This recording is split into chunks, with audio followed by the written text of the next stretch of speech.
喺今集開始之前，希望睇緊呢條片嘅朋友，如果你中意今集嘅內容，希望你訂閱我哋頻道同按個 like 以作對我哋嘅支持。各位好啊，又到咗長毛教室啦。而家見到台面上面有兩個紅菜頭啦，咁好明顯今集都係整紅菜頭嘅。繼上次紅菜頭塔塔之後，今集我哋就會做紅菜頭沙律。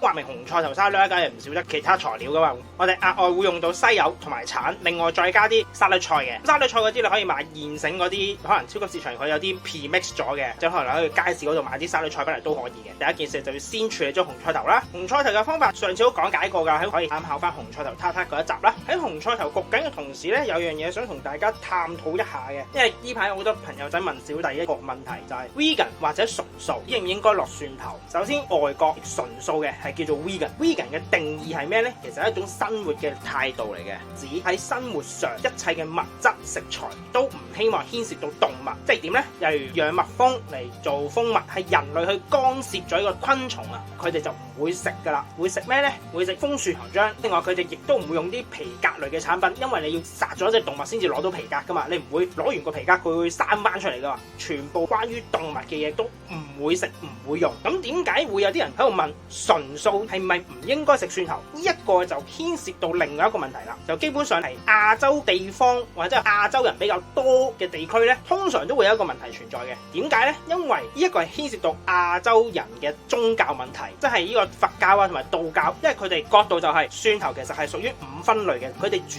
嘅菜裏邊係唔會落到蒜頭嘅。但係留意翻，佢哋煮嘅菜式係叫做齋菜，唔係叫做素菜。到底齋菜同埋純素係有咩分別呢？齋菜嘅話，佢哋係唔會食五分類啦，但係可能佢會食到啲奶類。但係留意翻係 vegan 純素角度嚟講，佢哋係連奶都唔食得嘅，因為你要養隻牛佢先會揸到奶出嚟噶嘛。但係蒜頭喺 vegan 純素嘅角度嚟講，佢嚟自大自然嘅，咁點解我唔食得呢？所以其實好簡單嘅，純素其實係唔等於齋菜嘅，係兩樣嘢嚟嘅。啲人會覺得喂，唔係喎，好多都係寫住素啊或者可能純素啊咁樣樣，所以其實喺呢幾年裏邊為免呢個爭拗不斷延續呢，會另外一個歸類嘅，將齋菜即係有人會叫做素菜啦，會歸咗落去叫做宗教素嘅。顧名思義就係我因為宗教嘅原因而食素菜，就會係包括埋唔食得五分類嘅食物啦。好簡單一個例子，好時常都會有人講嘅呢啲問題。如果我係信奉基督教啊、天主教啊或者東正教嗰啲，我唔想傷害到動物，而我選擇去食純素嘅時候，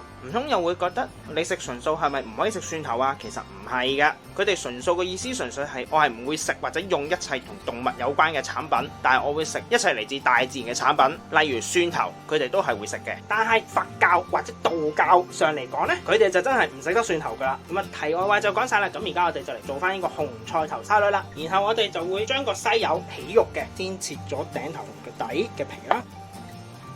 之後我哋就會順住個弧位切咗啲皮去嘅，盡量將白色嘅衣全部切走。將所有白色皮切晒之後呢，我哋就會用把刀仔將啲肉切出嚟嘅。點樣切呢？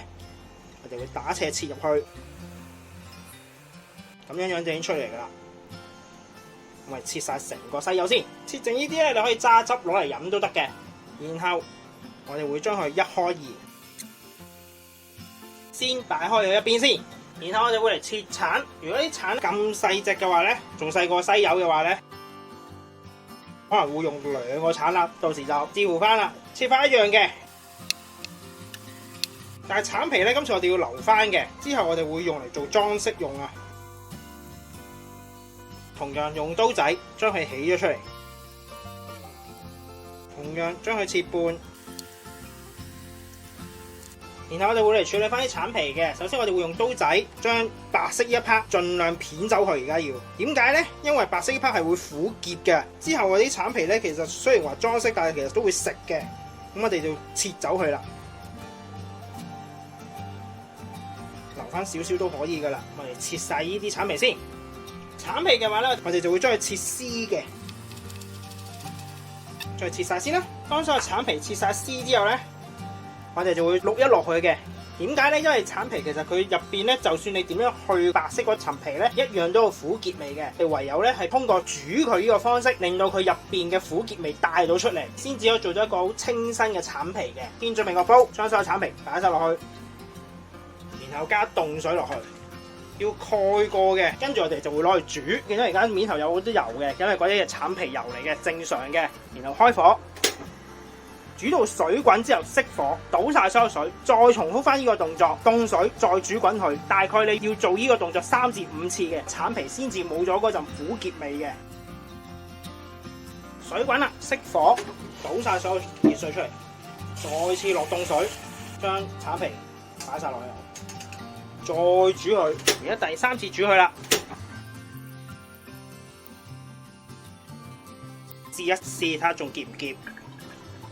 咁佢仲有少少結嘅，咁但係呢個係可以接受，視乎你哋需求啦。如果你可能想最後呢個結味都冇嘅，你就要繼續煮落去啦。接受到嘅話咧，第3次呢度嘅時候咧就可以停手啦，將所有橙皮擺落去，平均咁攤開，跟住用布掃一掃，等佢乾少少先。之後我哋就開始嚟做糖漬啦。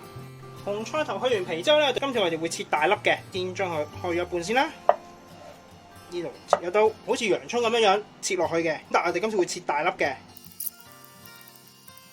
全部都係1口嘅 size 嚟嘅。紅菜頭而家又切晒啦，咁我哋咧就會擺落雪櫃嘅，因為我哋係凍食唔係熱食。等佢雪翻凍佢之後咧，我哋就可以擺盤噶啦。紅菜頭雪緊嘅時候咧，我哋就做埋個糖漬橙皮。首先加晒啲糖落去先，然後加水，煮到佢變成糖液。之後我哋就將啲橙皮掉落去啦，可以。糖煮溶晒之後，將所有橙皮加落去，之後兜勻佢。但係要小心，因為依家啲糖咧係熱㗎，好容易會灼傷㗎。當啲橙皮變咗透明之後咧，就可以熄火，然後我哋將佢倒晒出嚟，都係擺落雪櫃雪翻凍佢先。我哋而家就嚟處理埋啲沙律菜啦。我哋會有牛油生菜同埋韭芽菜嘅，先處理咗個韭芽菜先切咗入邊嗰 part， 將上邊綠色嗰啲搣咗佢。通常我哋係食黃色嗰 part 嘅啫，先會食綠色嗰 part 嘅，同埋整散佢。通常咧都用手搣嘅啦，我哋好少用刀切，因為咧你用刀切咧齊濕濕唔靚啊會。差唔多啦，就可以洗一洗佢嚟後，然後處理牛油生菜啦。我哋先搣咗啲爛嘅葉先，我哋用手扭一扭，去咗個心啦。然後我自己嘅就會將呢個菌切走佢。好亂嘅咧就冇所謂嘅，成塊綠色咧佢呢度比較老啊，可以去咗佢嘅，唔去都得嘅，冇所謂嘅，視乎翻你自己咯。先處理晒所有葉先，最後就嚟整埋個油醋醬啦。首先我哋落1個 teaspoon 嘅 mustard powder， 2個 tablespoon 嘅紅酒醋，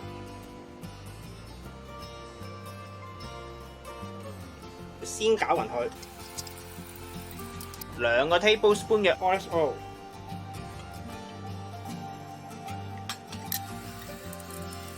加少少鹽，1個 teaspoon 嘅 maple syrup， 少少夠啦，調一調味啫，中和翻佢個酸味。當紅菜頭同埋橙皮凍咗之後咧，就開始嚟擺盤啦。我哋先落紅菜頭，我哋就會落西柚、韭芽菜、牛油生菜，加少少橙。最後就係我哋嘅糖漬橙皮，加翻少少我哋嘅油醋醬落去啦。咁一個紅菜頭沙律亦都完成咗啦，希望大家中意啦。咁我哋下集再見，拜拜。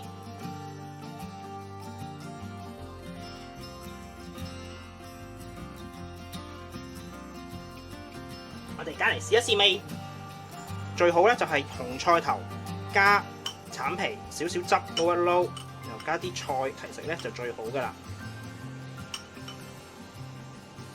就咁樣樣。油醋醬因為我哋落咗 maple syrup 啊，咁加埋個紅菜頭咧，個紅菜頭嘅味咧係甜咗少少，而家佢可以咬到橙味之後咧，成個口都有陣橙嘅味道。試下全部一次過擺落口先，連埋西柚，連埋牛油菜。如果一啖食晒咁多樣嘢咧，你反而紅菜頭個味咧係會冇咁出嘅，但係咧橙同埋西柚咧就好 balance嘅，令到成件事係。今集亦都差唔多啦，多謝各位收睇。詳細食譜我哋會上載喺 Facebook 專頁度，有興趣嘅話可以上去查閱。另外，如果中意我哋頻道嘅話，希望可以訂閱我哋頻道同按個 like 以作對我哋嘅支持。希望大家中意啦，我哋下集再見，拜拜。